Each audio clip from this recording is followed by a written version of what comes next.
Salut tout le monde, j'espère que vous allez bien. Allez, on est reparti pour un petit tirage. Je vais commencer avec l'oracle de mon intuition. Hop. Allez, on est parti. Qu'est-ce qu'on a? J'espère que vous avez passé un bon week-end, tout ci, tout ça.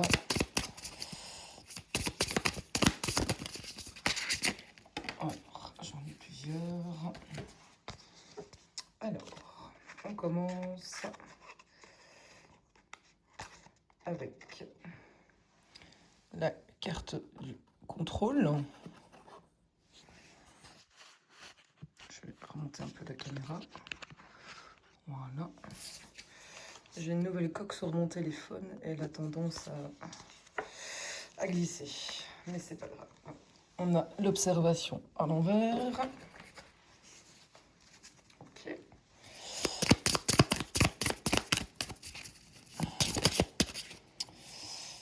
On a la carte du talent.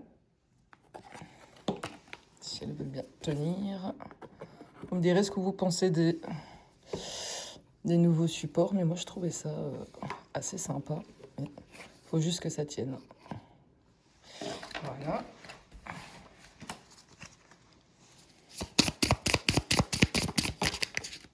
Je vais la chercher.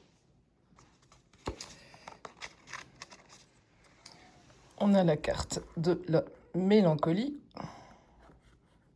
Voilà. Et une petite dernière. Et on a la carte de la faiblesse, mais inversée. Hop là. Ok. Alors, on a une personne qui a besoin de tenir les choses, de garder la main, de maîtriser un environnement, les gens. Elle supporte mal ce qui lui échappe. Ça, c'est pour la carte du contrôle.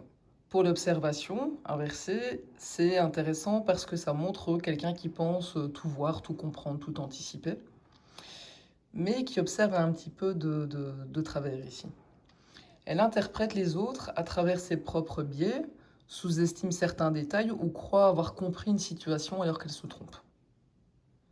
Le talent au milieu, c'est justement ce qui rend un peu le personnage dangereux.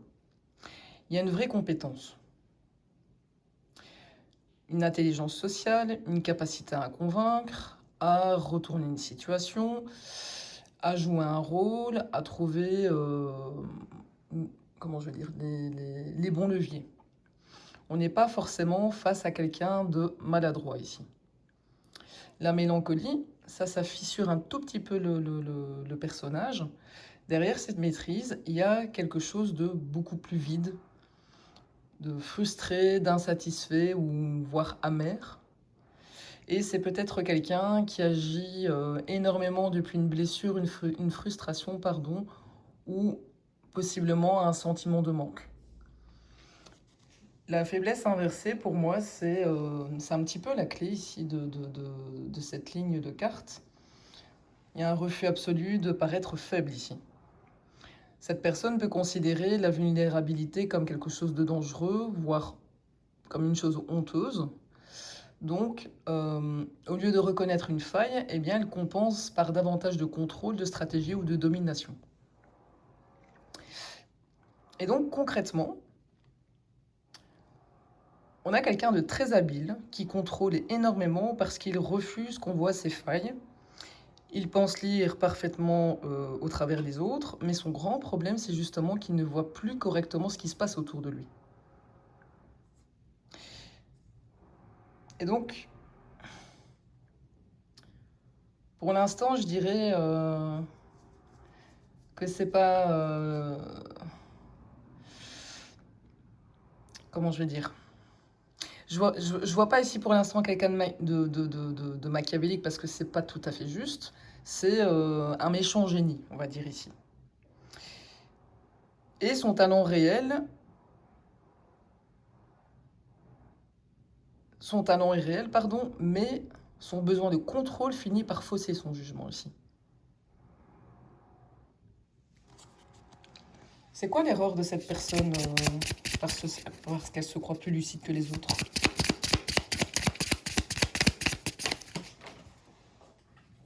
J'en ai 3, je vais les prendre. Alors, qu'est-ce qu'on a? Hop, hop, hop. Alors, on a le labyrinthe, on a le deuil, et on a le malaise que je vais mettre ici parce que j'ai plus de support à portée de main. Alors, avec ces 3 cartes, on nous dit ici que cette personne a voulu tout contrôler parce qu'elle refusait de perdre quelque chose. Elle a utilisé ses talents pour construire une stratégie très sophistiquée ici. Sauf qu'elle s'est enfermée dans son propre labyrinthe et maintenant, il y a un malaise qui apparaît parce que certaines choses deviennent difficiles à maintenir.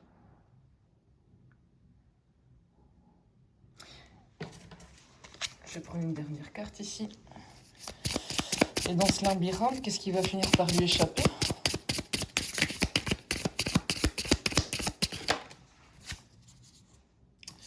La colère inversée. Alors ici, moi, je ne la lis pas forcément comme quelqu'un qui explose.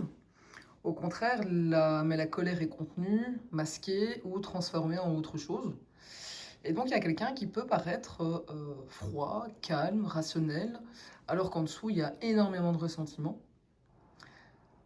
Avec le contrôle et la faiblesse inversée, je trouve que ça colle assez bien, parce que ça pourrait dire que cette personne ne veut surtout pas montrer qu'elle est atteinte. Et donc, elle peut pardon, j'allais dire contenir, c'est pas ça que je voulais dire. Elle peut convertir sa colère en silence, être froide, calculateur, engendrer des petites manœuvres, ou faire subir des petites punitions indirectes ou ce besoin de reprendre le dessus.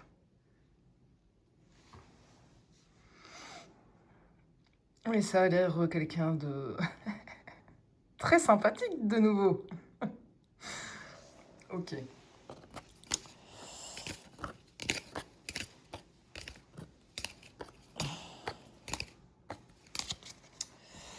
Alors, qu'est-ce que je vais prendre?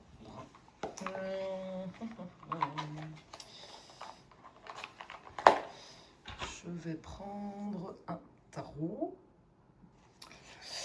Alors, quelle énergie se présente dans ce tirage?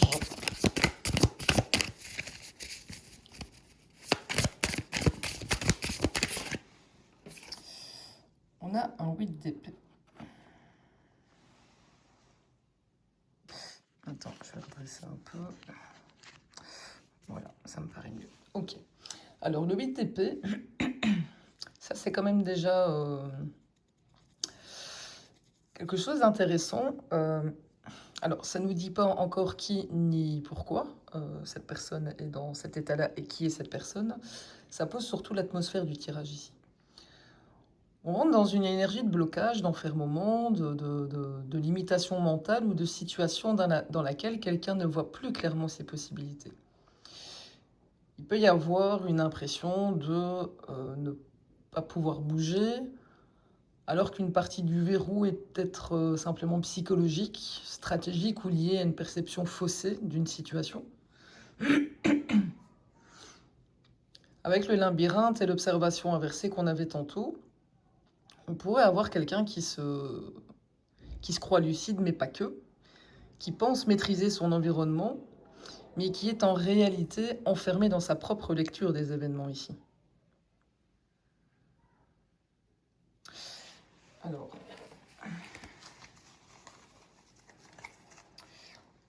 moi, ça me fait penser à quelqu'un qui est dans une situation très inconfortable et qui ne voit plus la sortie.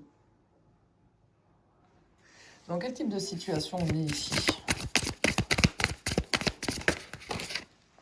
Trop de cartes.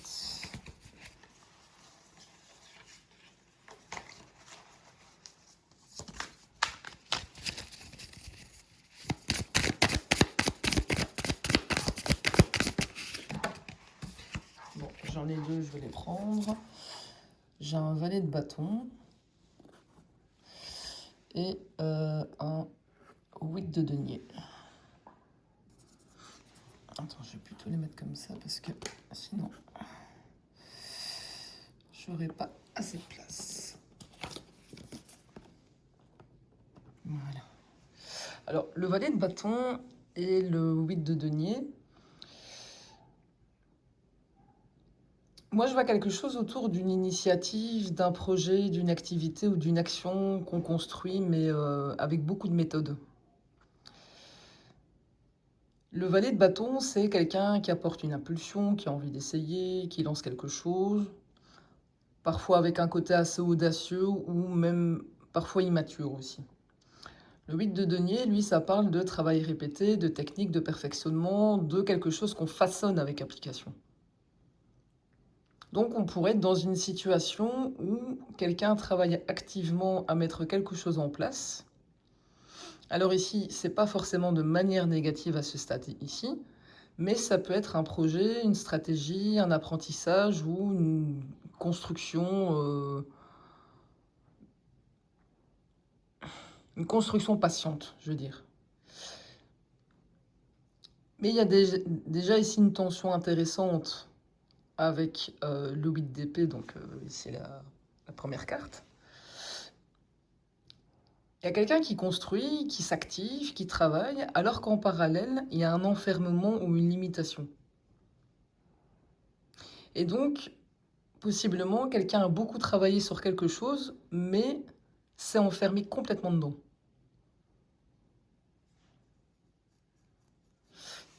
Ok. Qui ou quoi occupe le centre de cette histoire?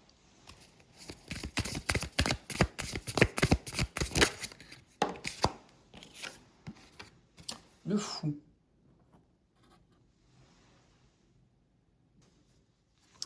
Ah, alors ça c'est intéressant parce que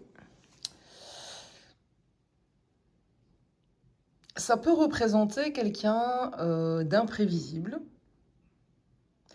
de libre, de très compliqué à cadrer et qui agit selon sa propre logique et qui peut donner l'impression de un peu de partir dans tous les sens comme ça.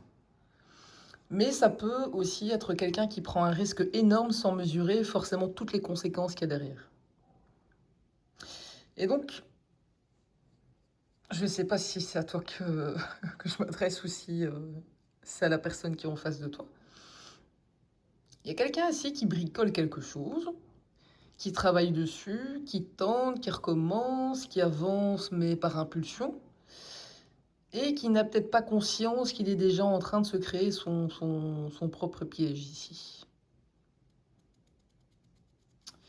Et le fou au centre, c'est intéressant.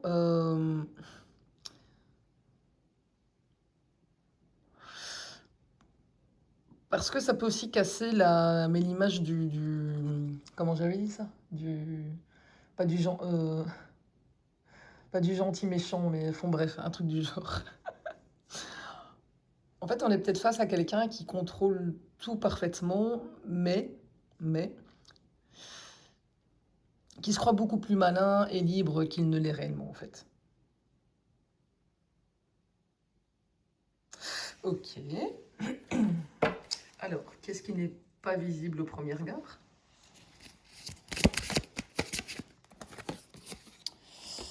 Le 7 de coupe.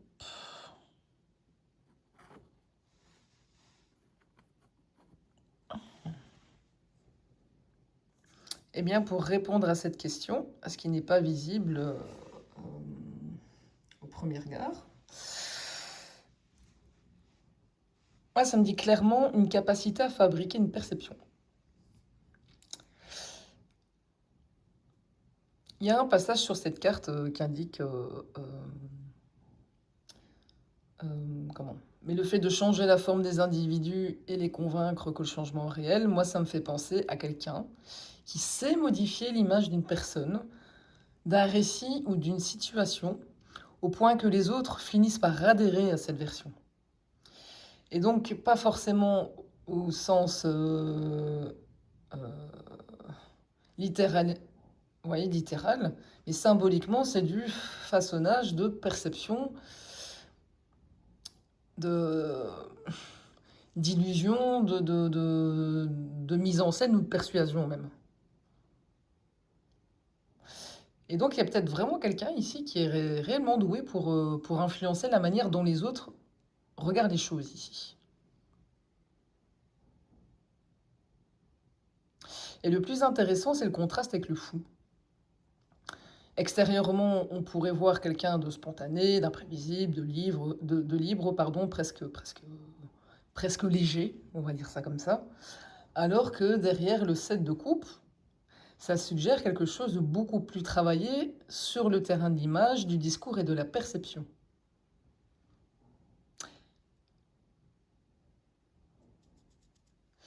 Donc on pourrait peut-être bien voir soit quelqu'un de très superficiel, soit quelqu'un voilà, qui a deux visages. On va dire ça comme ça.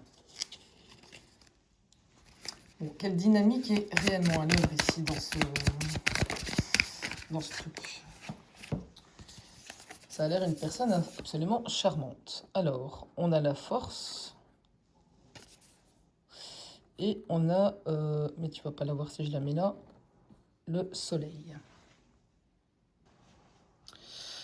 Bon, la dynamique pardon, qui est réellement à l'œuvre. Ici, moi, je vois pas forcément quelque chose de sombre en soi. La force, c'est la carte de la maîtrise, du sang-froid, de la capacité à tenir une situation. Le soleil, c'est tout ce qui est mise en lumière, visibilité, une vérité qui devient évidente, mais aussi l'assurance et le rayonnement. Ensemble, ça peut donner quelqu'un qui maîtrise très bien son image et sait se rendre crédible, solaire, sympathique, convaincant. Et là, ça fait écho au 7 de coupe, juste avant. La perception compte énormément ici dans cette histoire.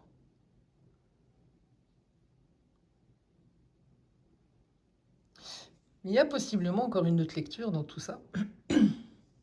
C'est que la dynamique réelle pourrait être celle d'une confrontation entre maîtrise et révélation.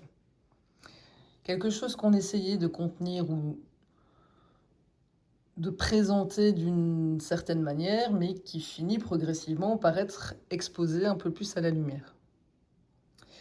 Et avec le fou au centre, j'aime assez bien cette contradiction, parce qu'il peut se croire totalement libre de ses mouvements, avancer avec une énorme assurance, alors que le 8 d'épée, c'était quoi? C'était l'enfermement.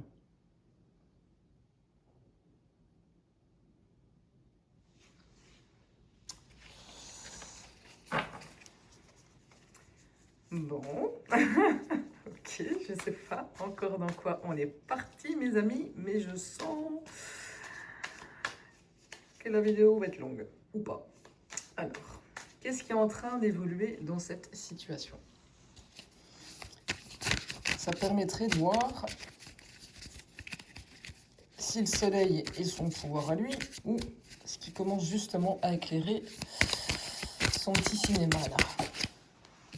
J'en ai 3, fantastique.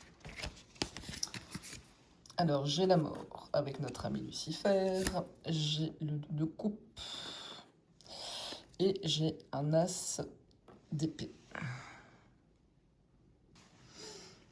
Alors, ces 3 cartes-là, ça parle d'une transformation radicale d'un lien ou d'une alliance avec une prise de conscience derrière, une coupure nette ou une vérité. D'abord, la mort. Il y a quelque chose qui ne peut plus continuer sous sa forme actuelle. Il y a une fin de fonctionnement, une mue, ou une rupture d'un ancien schéma. Lucifer, ça ajoute une dimension de pouvoir, de fascination, d'orgueil ou de tentation.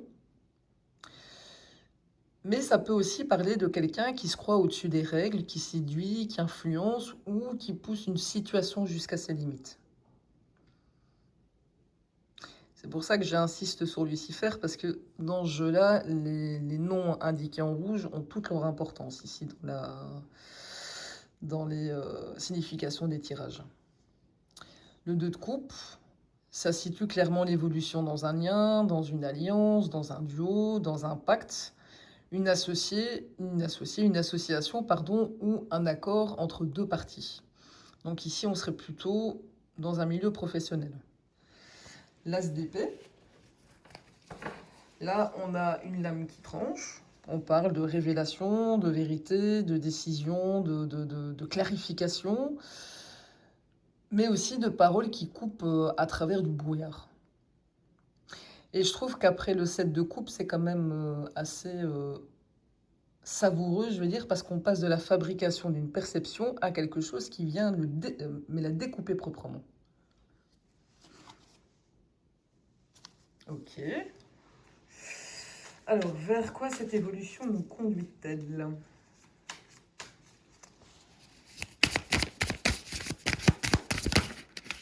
Non, trop de cartes. Ah, trop de cartes, j'ai dit.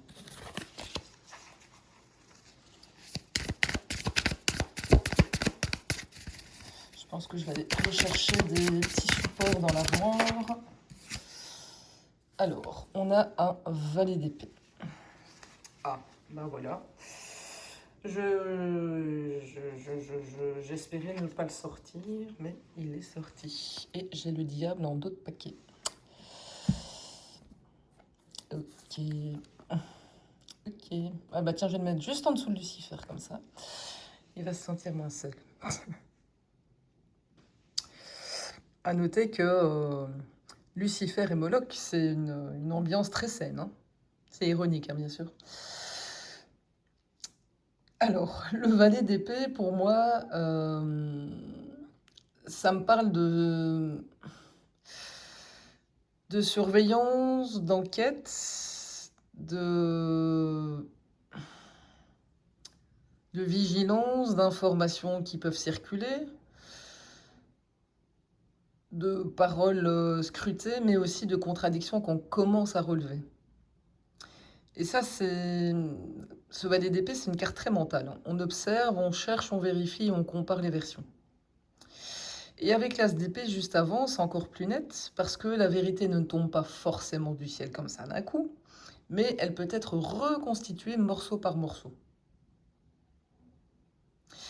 Et le fait que j'ai mis nos deux amis ici ensemble, je trouve que ça renforce symboliquement le thème du pouvoir, de l'emprise, d'une logique qui a été poussée trop loin sans avoir besoin de partir dans le littéral démonologique. Hein.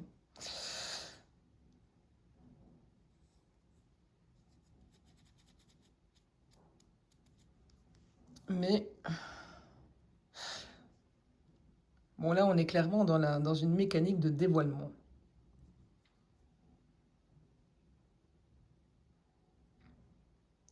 Mais il y a quand même un chouette contraste ici avec le fou.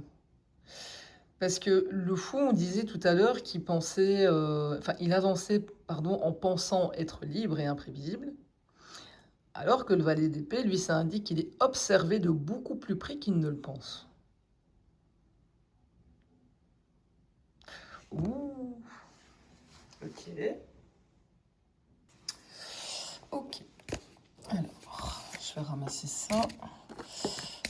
Après, je vais juste vous mettre en pause parce que, 1, je vais aller me faire un café. 2, je vais aller me chercher un cendrier. Et 3, je vais aller chercher des petits supports pour mettre les cartes, si vous voulez bien. Je reviens. Voilà, allez, on va aller voir la polarité du personnage. Je vais prendre 5-6 cartes.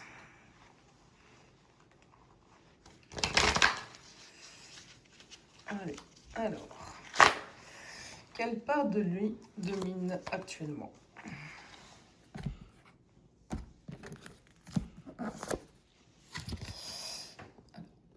Ok, comportement malveillant, super.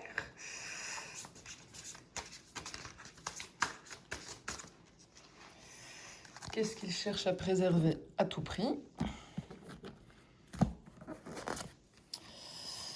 gaspilleur et vagabond. Potentiellement un bon gros flambeur. Quelle tentation ou pulsion influence ses choix?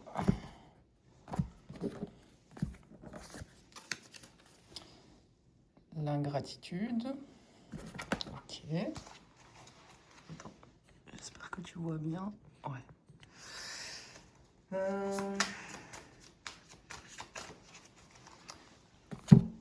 Ses faiblesses.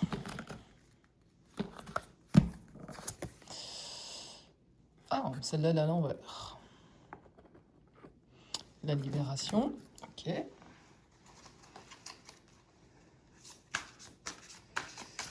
Qu'est-ce qu'il ne maîtrise déjà plus? Je vais essayer de la mettre ici. L'indiscrétion et le mensonge. Je vais la mettre devant là, mais bon, attends. Je vais devoir les replacer. Attends, je fais un peu de ménage. Parce que c'est des grandes cartes. Bon, c'est bien joli mais rondin, mais c'est pas pratique. Du tout. Mais bon. Voilà. Hop. Hop. Allez. Et une petite dernière. Les conséquences qui se rapprochent tout doucement de cette vérité. Action lâche.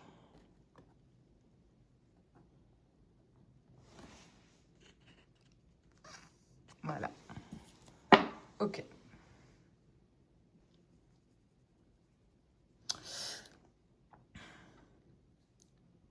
Bah ça nous donne un portrait de quelqu'un qui agit de manière très désordonnée, mais pas innocente.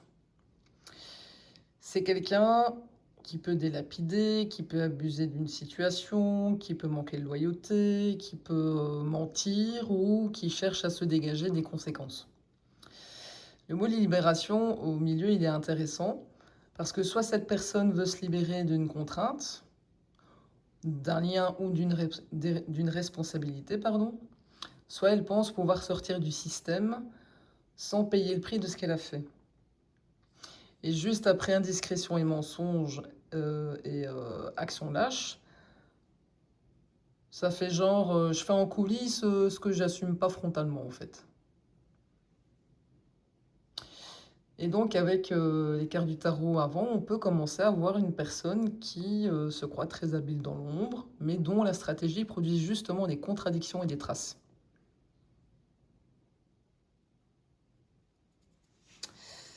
Et qu'est-ce que cette personne pense pouvoir faire sans jamais être découverte?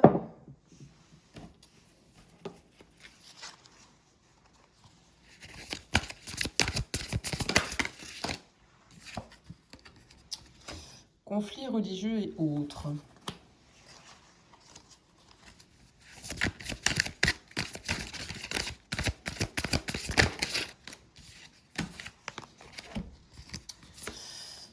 Rébellion et tromperie.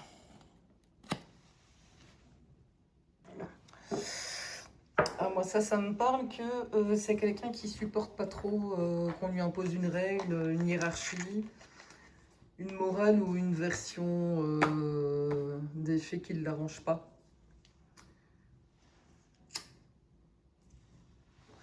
Rébellion, ça montre clairement le refus du cadre. Et la tromperie, ça ajoute quand même l'idée que c'est une personne qui est bon menteur et qui peut contourner ou dissimuler ou même encore présenter les choses d'une autre manière. La carte de conflit religieux et autres, moi je ne le prends pas ici au sens littéral. Hein. Ça peut symboliser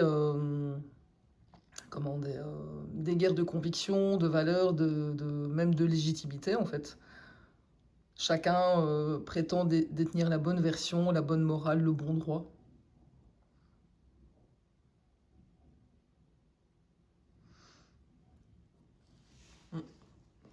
Mais c'est quoi la faille de sa stratégie là? Qu'est-ce qui pourrait le faire trébucher, cette charmante personne? Parce que finalement, c'est toujours pas si c'est un homme ou une femme. Désespoir et suicide. Alors de nouveau, je ne vais pas non plus prendre cette carte-là au sens littéral. Ça peut symboliser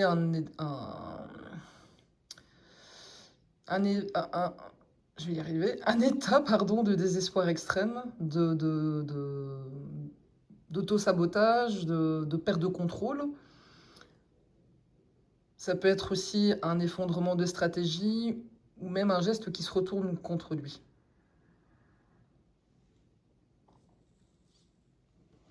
Ce qui nous ramène au 8 d'épée de tantôt. Il s'enferme dans sa propre mécanique. Et donc sa faille ici, c'est peut-être d'aller trop loin et de finir par se nuire à lui-même ou à elle-même ici.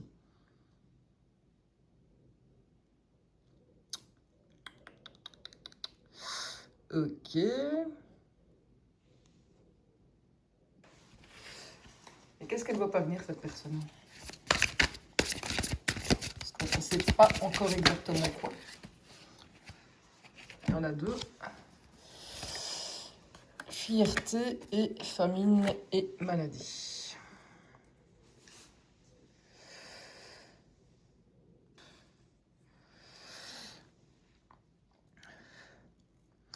En fait, ce qu'elle ne voit pas venir, c'est son angle mort. C'est clairement son ego. C'est quelqu'un qui peut se croire au-dessus de la situation, trop sûr de lui, trop convaincu de sa magnificence et de sa supériorité, ou de sa capacité à retomber sur ses pieds. Et c'est précisément ça qui peut l'empêcher de voir qu'un rapport de force est en train de changer ici. Et donc, famine et maladie, moi je la lis comme une privation, un affaiblissement, une perte de ressources ou un assèchement.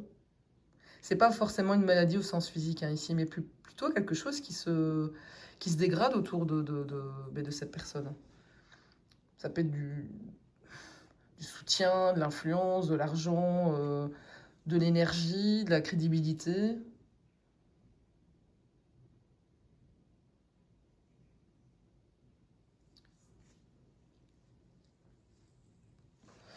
Alors, je ne sais pas qui est cette personne, mais ça n'a pas l'air le pote ou la pote que tout le monde a envie d'avoir. Hein. Je sais pas vous, mais... Bon, je vais aller voir avec l'oracle Garance. Où est-ce qu'il est? Ah, je dois aller chercher.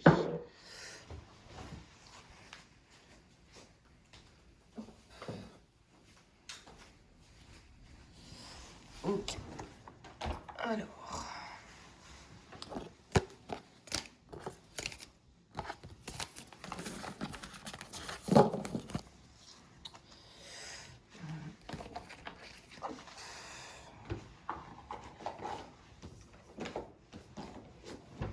Ok, Garance ici.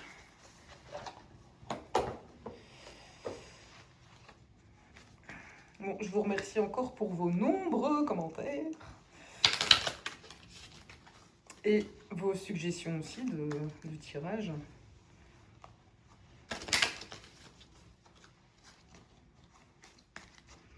J'avais eu ce matin, je pense, un commentaire d'une dame qui se prénomme Caroline, qui me disait que on pourrait limite faire des suites. Why not en fait, hein, à creuser. Alors, on a la carte des ancêtres.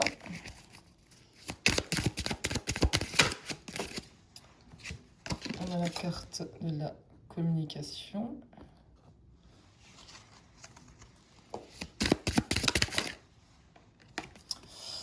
On a la carte de la méditation. Hop, hop, hop, hop.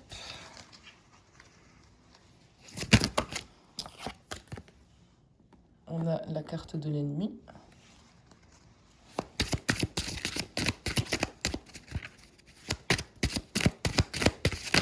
Oh!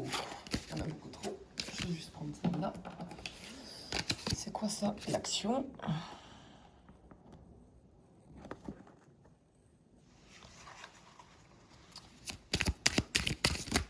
Et on a la carte des nouvelles, pardon. Ok. Alors, les ancêtres. Il y a quelque chose d'ancien qui est déjà installé depuis longtemps ici.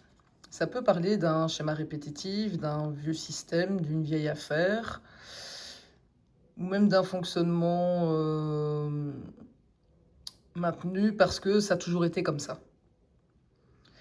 La communication, ben ici, ça parle de messages, d'échanges, d'écrits, de paroles, ou ça peut être aussi la manière de raconter les choses. Et ça, je pense que c'est quand même important ici dans l'histoire, apparemment. La méditation, ça ralentit un peu ici le rythme du tirage. C'est quelqu'un qui réfléchit, qui observe, qui prépare, qui prend du recul. Je vois pas cette personne comme de... Enfin, pardon, je ne vois pas cette carte comme de l'inaction, mais plutôt comme une phase de calcul ou de préparation. Bon, avec l'ennemi, il y a une opposition réelle, quelqu'un qui est perçu comme adversaire ou une personne qui agit contre les intérêts d'une autre. Et l'accent juste derrière, ça dit que ça ne reste pas au stade des pensées ou des paroles, il y a des actes concrets. Et les nouvelles, de nouveau, ça parle de messages, ça peut parler de retour, et ça peut aussi être quelque chose qui déclenche la suite. Et donc, pour résumer, il y a une vieille dynamique ou un vieux système qui revient au centre, mais par la communication. Quelqu'un qui observe et qui prépare son mouvement face à un adversaire identifié, et qui passe à l'action. Et cette action entraîne des nouvelles ou fait remonter une information. Et donc, c'est quoi la nature des nouvelles là qui arrivent? On a la maison inversée.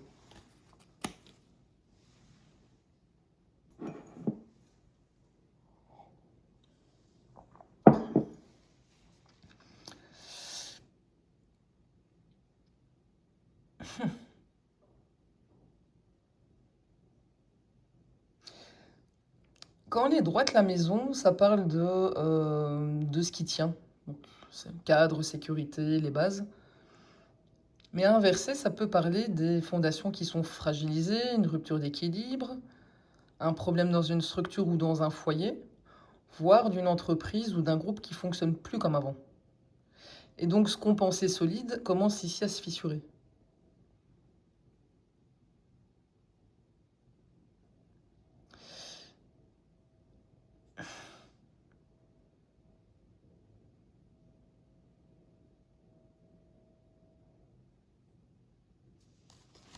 Qu'est-ce qui provoque cette déstabilisation? J'ai la lune et j'ai la nature, mais inversée. Ok.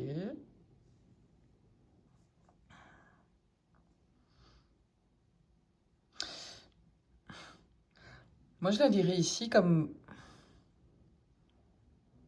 quelque chose d'ambigu, de flou, de caché, voire même déformé.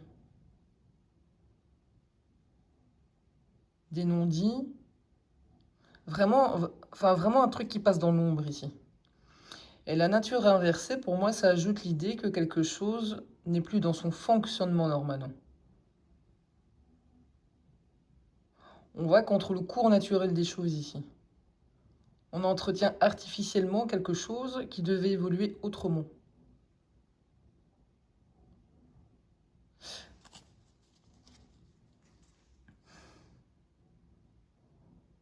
Et donc, pour répondre à la question de savoir ce qui déstabilise, c'est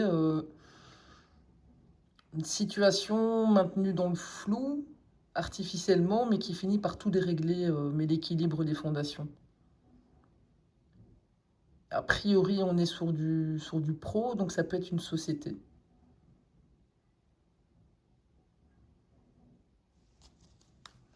Mais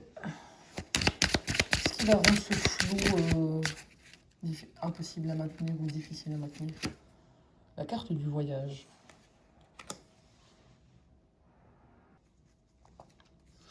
Ici, ça peut parler d'un déplacement, d'un changement de cadre ou d'un éloignement. Mais ça peut être aussi quelqu'un qui bouge ou qui sort de son périmètre habituel, là.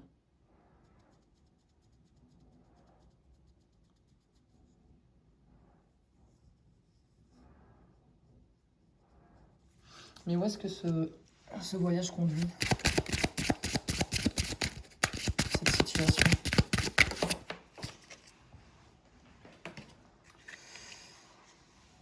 La carte de l'automne inversée. Ok.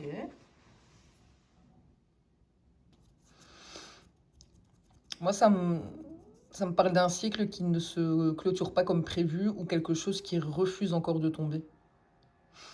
Normalement, mais la carte de l'automne, c'est la fin d'un cycle, d'un cycle, pardon.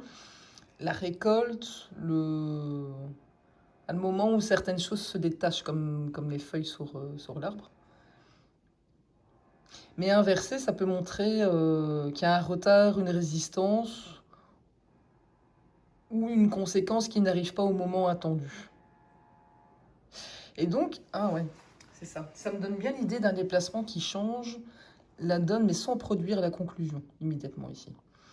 Ça sort du cadre, mais il reste encore quelque chose à régler avant la vraie fin ici.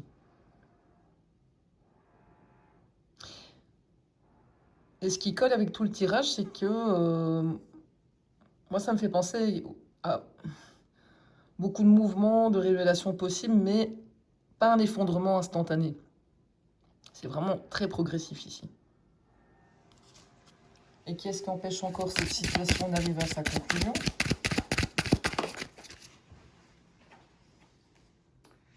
Les tracas, mais inversés.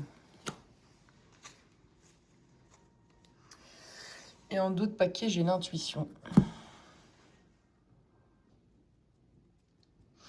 Bah ici, ça dit quand même qu'il y a des problèmes qui commencent à justement perdre de leur emprise. Donc paradoxalement, ce qui a ralenti la fin est en train de la dénouer en fait. Et donc ça peut parler de complications, de tensions, de contretemps, d'obstacles, mais qui cessent progressivement de bloquer une situation. Et donc on n'est plus dans l'accumulation des emmerdes, on commence à sortir du bourbier ici.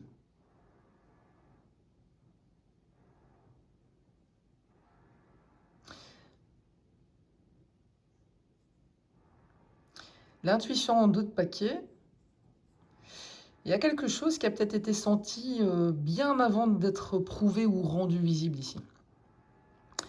Et donc ça peut aussi dire que la bonne lecture de la situation ne vient pas uniquement des faits bruts, mais de la capacité à sentir les incohérences et à repérer ce qui sonne faux.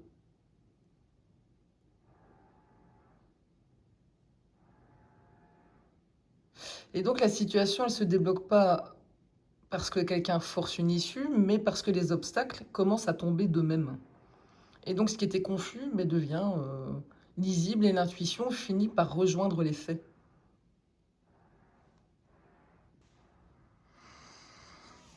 Qu'est-ce que c'est que ce truc encore? Bon, je vais prendre l'oracle des miroirs pour aller clarifier parce que...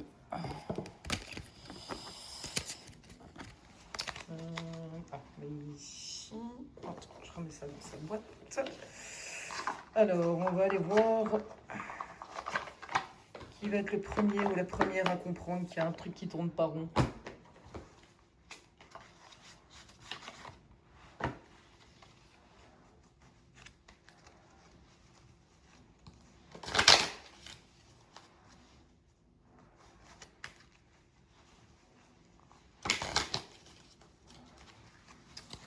Ok, allez.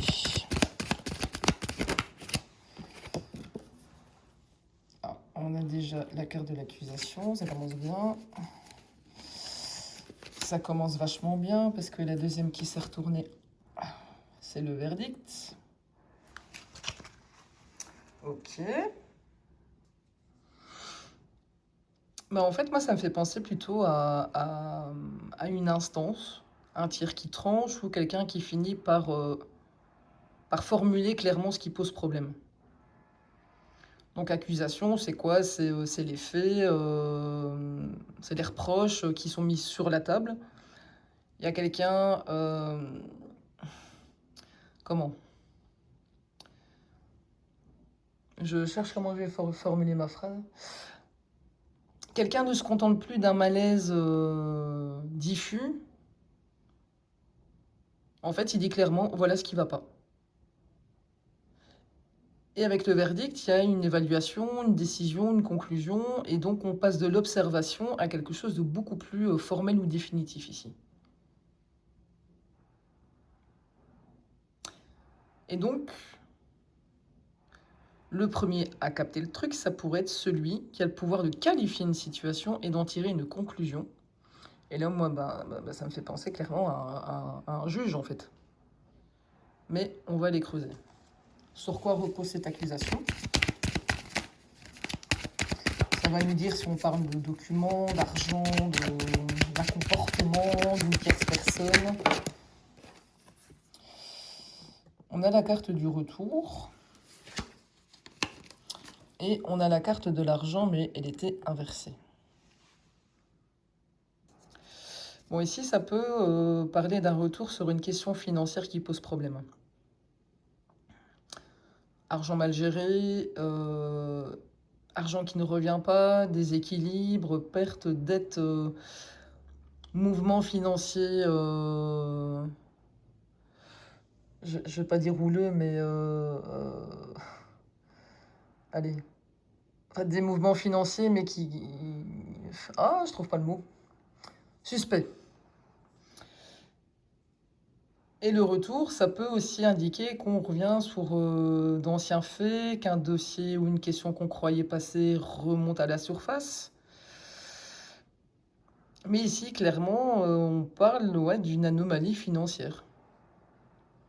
Il y a quelque chose qui retombe pas juste, en fait. Et qu'est-ce qui va permettre de relier clairement cette question d'argent à la personne concernée? Un compromis inversé. Ok. Bon, ici, ça parle d'un accord qui tient pas, un arrangement qui échoue ou une négociation qui révèle justement le problème. Et donc, ça peut montrer qu'au moment où il faut expliquer, partager, régulariser, rembourser ou trouver un terrain d'entente, il y a un truc qui coince. Et c'est ce blocage qui rend la situation beaucoup plus visible. Et du coup, ça met aussi en lumière des incohérences. Et qu'est-ce qui empêche ce compromis d'aboutir?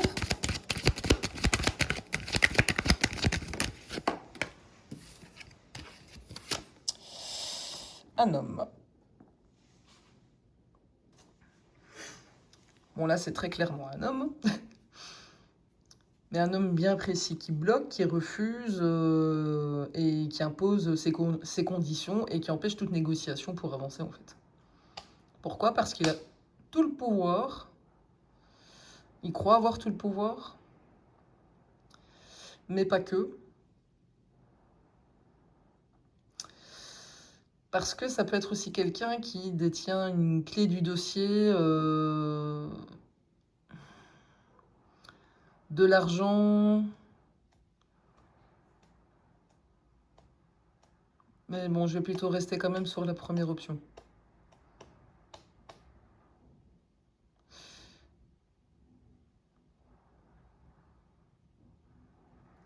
Ok.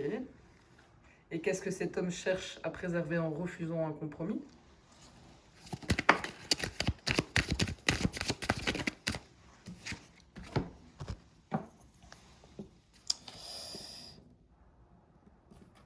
L'évolution, l'étranger, je vais en prendre une troisième.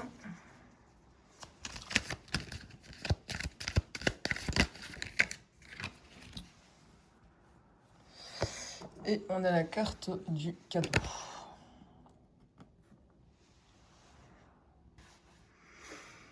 Moi, ça me fait penser à quelque chose qu'il veut continuer à développer ou conserver parce que, en fait, ça lui apporte un avantage.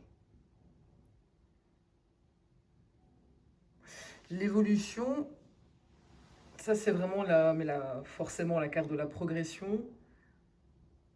Mais ici, ça me dit qu'il veut maintenir une trajectoire qui est vraiment très favorable pour lui. Et l'étranger, ça peut être une personne extérieure à notre environnement, un réseau hors du cadre habituel, voire quelque chose qui échappe au cercle initial ici.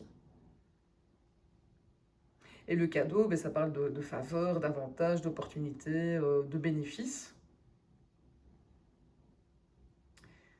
Et donc, concrètement, il pourrait refuser le compromis parce qu'il protège une évolution qui lui est profitable, possiblement lié à une personne ou un intérêt extérieur au cadre dans lequel on parle de cette histoire, mais dont il retire lui un avantage concret. Et quel est réellement ce cadeau ou cet avantage?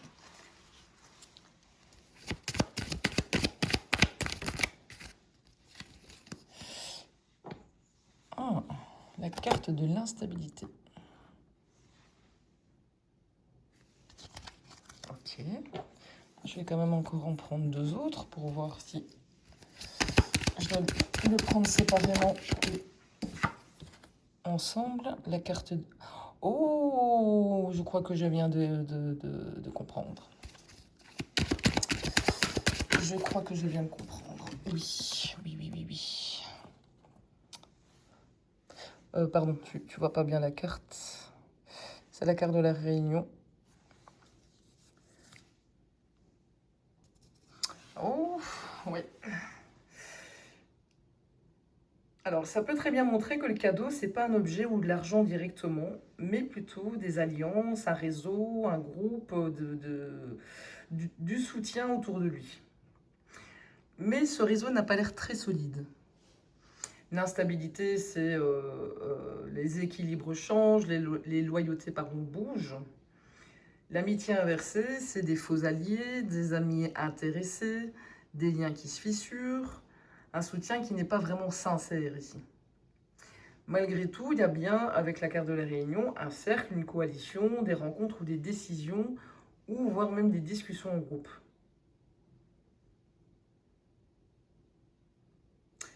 Et donc notre charmant personnage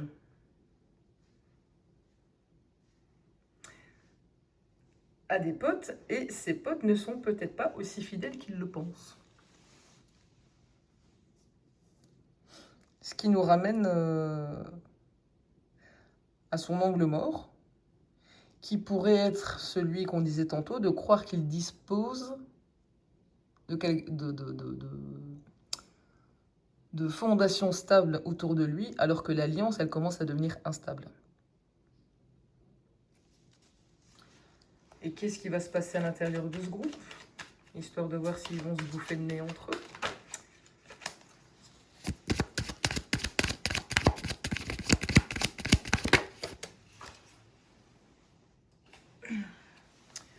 La correspondance inversée. Je vais encore en prendre une ou deux.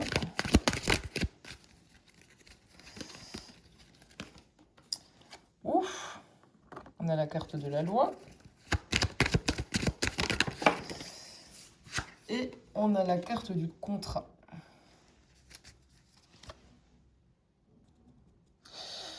Eh bien, il y aurait des communications qui coincent ou qui se retournent contre eux.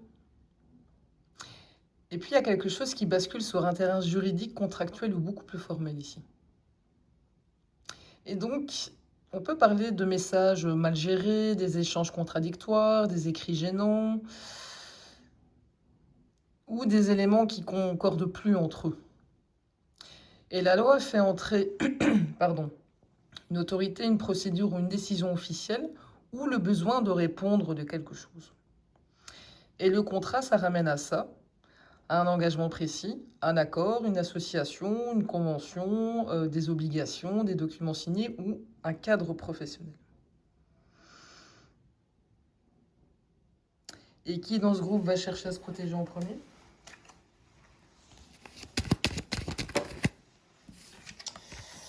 La carte de la fécondité.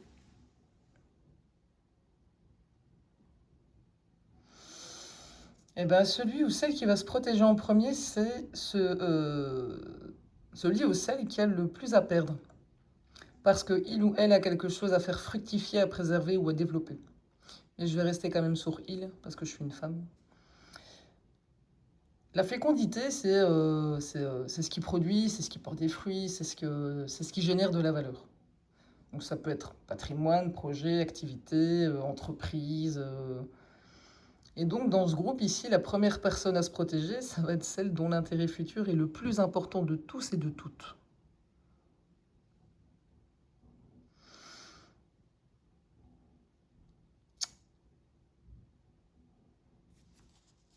Et comment cette personne va-t-elle se protéger?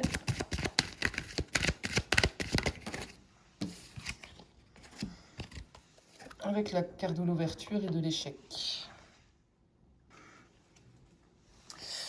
Et en dos de paquet, j'ai la trahison. Oh! Oh, oh, oh, oh. Et derrière, j'ai la victoire. Et encore derrière, j'ai le bouclier. Oh, oh, oh, oh, oh, oh, oh, oh.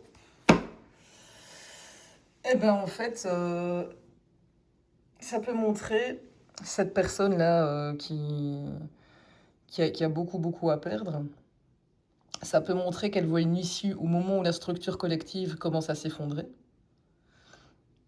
Et donc là, on n'est pas dans je sauve tout le monde, mais c'est plutôt je vois une ouverture, je vois une porte de sortie avant que tout me retombe dessus. Et bien, sa réussite personnelle, elle va passer par une rupture de loyauté avec le groupe. Autrement dit, elle va gagner quelque chose en cessant de protéger les autres, en prenant ses distances ou en livrant des informations qui servent pour sa propre défense.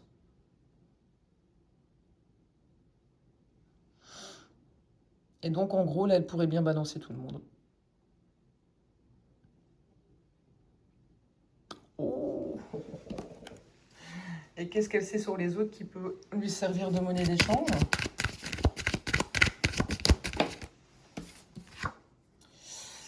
La culpabilité inversée. Et bien ça, c'est quelqu'un qui a du lourd sur les autres. Du lourd, mais des choses que les autres ne veulent pas assumer. Donc c'est quoi? C'est des fautes, des responsabilités, des choses embarrassantes, des décisions discutables, des comportements. Ce qu'ils auraient préféré ne jamais exposer au grand jour. Et justement, la culpabilité inversée, c'est le refus de porter la faute, le fait de rejeter les responsabilités ailleurs, ou des personnes qui savent très bien ce qu'elles ont fait, mais qui refusent d'en répondre, mais qui sont pénalement ou juridiquement condamnables. Et donc cette personne sait très bien où sont les cadavres dans le placard. Et surtout, elle sait qui a peur qu'on ouvre quelle porte. Alors, petit détail croustillant, quelle est l'information la plus compromettante qu'elle détient?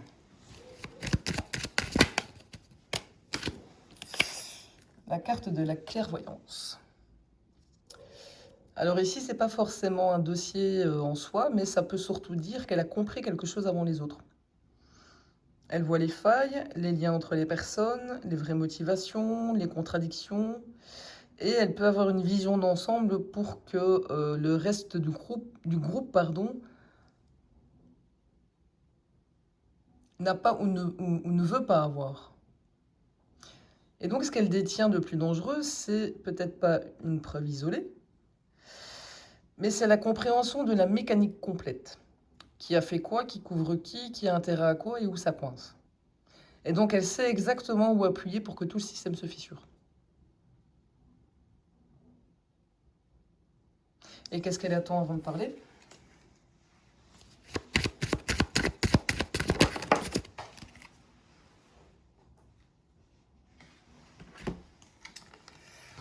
On a la carte de la jalousie inversée et la fatalité. La jalousie inversée, ça peut montrer qu'elle ne veut pas agir par rivalité, ressentiment ou réaction affective. En fait, elle prend de la distance et devient beaucoup plus froide. Et la fatalité, c'est le moment où elle comprend que les événements ont atteint un point de non-retour. Et donc, il y a quelque chose qui doit tomber, se révéler ou arriver, qu'elle parle ou qu'elle ne parle pas. Et donc, elle n'attend pas forcément le bon moment pour se venger, mais elle attend le moment où elle saura que tout ce qui est déjà enclenché est déjà sur le point de sombrer et qu'il n'y a plus rien à sauver. Et quel événement lui fera comprendre que c'est le moment de parler?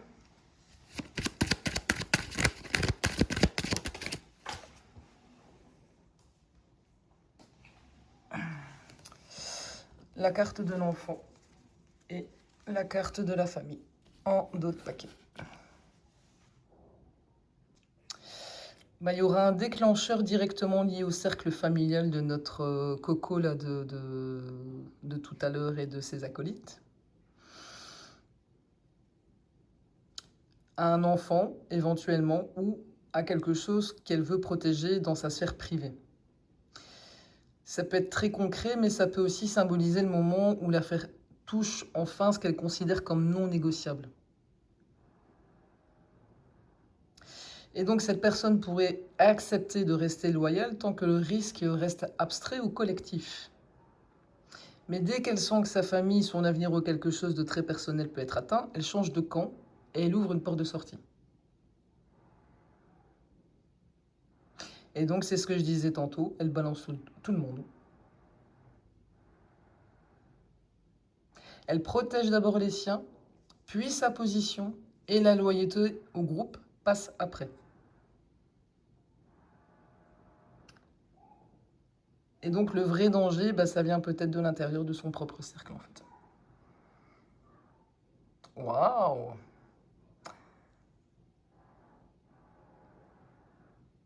Je voudrais pas être dans ce cercle-là. Ça c'est clair.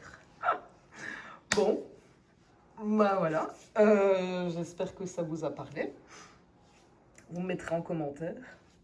N'hésitez pas à partager, liker, commenter.